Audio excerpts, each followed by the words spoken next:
पूरा मौन रख सकें, कोई कठिनाई नहीं। एक कागज पेंसिल रख लें, जरूरत पड़े तो लिख के बता दें, कुछ जरूरत पड़े तो पूरे मौन हो जाए। मौन से आपकी सारी शक्ति भीतर इकट्ठी हो जाएगी, जिसे हमें ध्यान में आगे ले जाना है। आदमी की कोई आधे से ज्यादा शक्ति उसके शब्द ले जाते। शब्द को तो बिल्कुल छोड़ दें, तो ख्याल कर ले, जिसकी जितनी सामर्थ्य हो उतना मौन हो जाए। और इतना तो ध्यान ही रखें कि आपके द्वारा किसी का मौन न टूटे। आपका टूटे आपकी किस्मत, आप जिम्मेवार, लेकिन आपके द्वारा किसी का न टूटे। अकारण बातें किसी से न पूछें, अकारण जिज्ञासाएं न करें, व्यर्थ के सवाल न उठाएं, किसी को बातचीत में डालने की आप कोशिश न करें।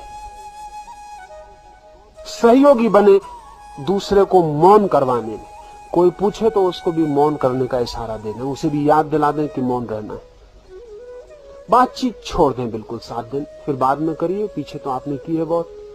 7 दिन बिल्कुल छोड़ दें, जिससे जितना बन सके, पूरा बन सके, बहुत ही हितकर होगा। फिर आपको कहने को नहीं बचेगा कि ध्यान नहीं होता है। मैं जो 5 बातें आपसे कहने जा रहा हूं वो आप पूरी कर लेते हैं तो आपको कहने का कारण नहीं आएगा कि ध्यान नहीं होता है, और आए कारण तो आप जानना आपके सिवाय और कोई जिम्मेवार नहीं। फिर मुझे आके आप मत कहना। मौन रखें। न्यूनतम जिनसे न बन सके, कमजोर हो, संकल्पहीन हो, मन दुर्बल हो, बुद्धि कमजोर हो, वो थोड़ा थोड़ा बोल के चलाएं। जिनमें थोड़ी भी बुद्धिमत्ता हो, संकल्प हो, शक्ति हो, थोड़े भी अपने पे भरोसा हो, वो बिल्कुल चुप हो जाए। इंद्रिय उपवास में पहला मौन।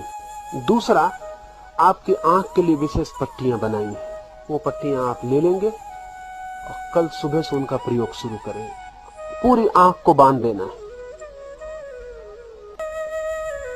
आंख ही आपको बाहर ले जाने का द्वार है। जितनी ज्यादा देर बांध रख सकें उतना अच्छा है। जब भी खाली बैठे हैं, आंख तो पट्टी बंधी रहने दें। उससे दूसरे दिखाई भी नहीं पड़ेंगे, बातचीत का भी मौका नहीं आएगा, और आपको अंधा मान के दूसरे भी छोड़ देंगे। ठीक है, जाने दें, व्यर्थ उनको परेशान न करें, अंधे हो जाए। मौन होना तो आपने सुना ही है, मैं कहता हूं अंधे भी हो जाए। मौन होना भी एक तरह का मुक्ति है, अंधा होना और भी गहरी, क्योंकि आंख ही हमें 24 घंटे बाहर दौड़ा रही है। आंख के बंद होते से आप पाएंगे बाहर जाने का उपाय न रहा, भीतर चेतना वर्तुलाकार घूमने लगेगी। आंख पे पट्टी बांध लें, चलते वक्त थोड़ा सा ऊपर सरका लें, नीचे देखें, बस चलते वक्त थोड़ा ऊपर सरका लें और नीचे देखें। एक 4 फीट आपको दिखाई पड़ता रहा रास्ता, उतना काफी था।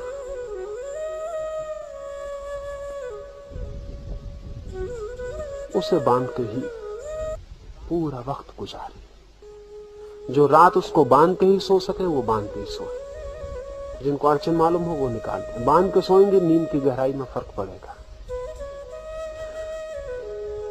ये जो पट्टी है वो आप बाकी समय तो बांधे ही रखेंगे, सुबह यहां जब ध्यान होगा तब पट्टी बंधी रहेगी। सुबह के ध्यान में, दोपहर के मौन में पट्टी खुली रहेगी, लेकिन आप वहां से पट्टी बांध कर ही आएंगे, यहां चुपचाप पट्टी खोल कर रख लेंगे। दोपहर के घंटे भर के मौन में पट्टी खुली रहेगी। रात भी आप पट्टी बांध कर ही आएंगे, फिर रात के ध्यान में भी पट्टी खुली रहेगी। सुबह जब मैं बोलूंगा तब आपकी पट्टी खुली रहेगी, दोपहर मौन में खुली रहेगी, रात के ध्यान में खुली रहेगी। इतना आपकी आंख के लिए मौका दूंगा। ये भी मौका इसलिए दूंगा कि ये भी आपको भीतर ले जाने में सहयोगी बन सके, तभी आपकी आंख को बाहर देखने का मौका देना, अन्यथा आपकी आंख को बंद ही रखना। और 7 दिन में आप हैरान हो जाएंगे कि मन के कितने तनाव आंख के बंद रहने से विदा हो जाते हैं, जिसकी आप अभी कल्पना नहीं कर सकते। मन के अधिकतम तनाव आंख से प्रवेश करते हैं, और आंख का तनाव ही मन के स्नायुओं के लिए सबसे बड़े तनाव का कारण है। अगर आंख शांत और शिथिल और रिलैक्स हो जाए तो मस्तिष्क के 99% रोग विदा हो जाते। तो इसका आप पूरे ध्यान पूर्वक इसका उपयोग करना है। और ऐसा नहीं कि उसमें बचाव करें तो मेरा कोई हर्जा नहीं, बचाव से आपका हर्जा होगा। ध्यान यही रखना है कि अधिकतम आपको बिल्कुल ब्लाइंड हो जाना है, आप बिल्कुल अंधे हो गए, आंख है ही नहीं। 7 दिन के लिए उसे छुट्टी दे दी। 7 दिन के बाद आप पाएंगे कि आंख ऐसी शीतल हो सकती है, और आंख की शीतलता के पीछे इतने आनंद के रस झरने बह सकते हैं, ये आपकी कल्पना में अभी नहीं हो सकता है। लेकिन अगर आपने बीच बीच में अपने साथ बेईमानी की तो मेरा जुम्मा नहीं है, वो आप पर निर्भर है। यहां कोई भी किसी दूसरे को कोई जिम्मेवार नहीं है। आप अपने को धोखा दे सकते हैं, चाहें तो अपने को धोखा देने से बच सकते हैं। आंख की पट्टी के साथ ही आपके लिए कान के लिए भी कपास मिलेगा, वो दोनों कान पर लगा देना है। कान को भी छुट्टी दे देनी, इंद्रियों को उसी पट्टी के नीचे कान को भी बंद करके ऊपर से बांध देना, तो दूसरे आपके मौन में भी बाधा नहीं दे सकेंगे। देना भी चाहें तो भी नहीं दे सकेंगे, आप भी देना चाहें तो नहीं दे सकेंगे, क्योंकि दूसरे को अवसर देने का पाप भी नहीं लेना चाहिए। आपके कान खुले तो किसी को बोलने का टेम्पटेशन होता है, कान ही बंद है, वो बोले भी तो भी नहीं सुन सकते, तो टेम्पटेशन नहीं होता। तो कान भी बंद रखने, ये इंद्रिय उपवास, मौन, आंख और कान, ये तो पूरे समय, सिर्फ सुबह यहां जब मैं बोलूंगा तब आपको कान और आंख खुली रखनी है। दोपहर के ध्यान में आपको कान बंद रखना है, आंख खुली रखनी है। रात के ध्यान में आपको आंख खुली रखनी है, कान बंद रखना है। और 5वीं बात, ये 4 और 5वीं अंतिम और सर्वाधिक जरूरी, ध्यान रहे परमात्मा के मंदिर में केवल वही लोग प्रवेश करते हैं जो नाचते हुए प्रवेश करते हैं, जो हंसते हुए प्रवेश करते हैं, जो आनंदित प्रवेश करते हैं। रोते हुए लोगों ने परमात्मा के द्वार पर कभी भी मार्ग नहीं पाया है। इसलिए उदासी 7 दिन के लिए छोड़ दें, प्रसन्न रहे,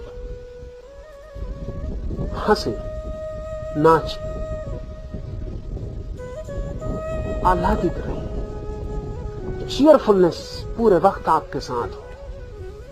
उठते बैठते एक मगन, एक धुन में मस्त, एक हर्षोन्माद, एक एक्सटेसी चढ़ी है, एक नशा।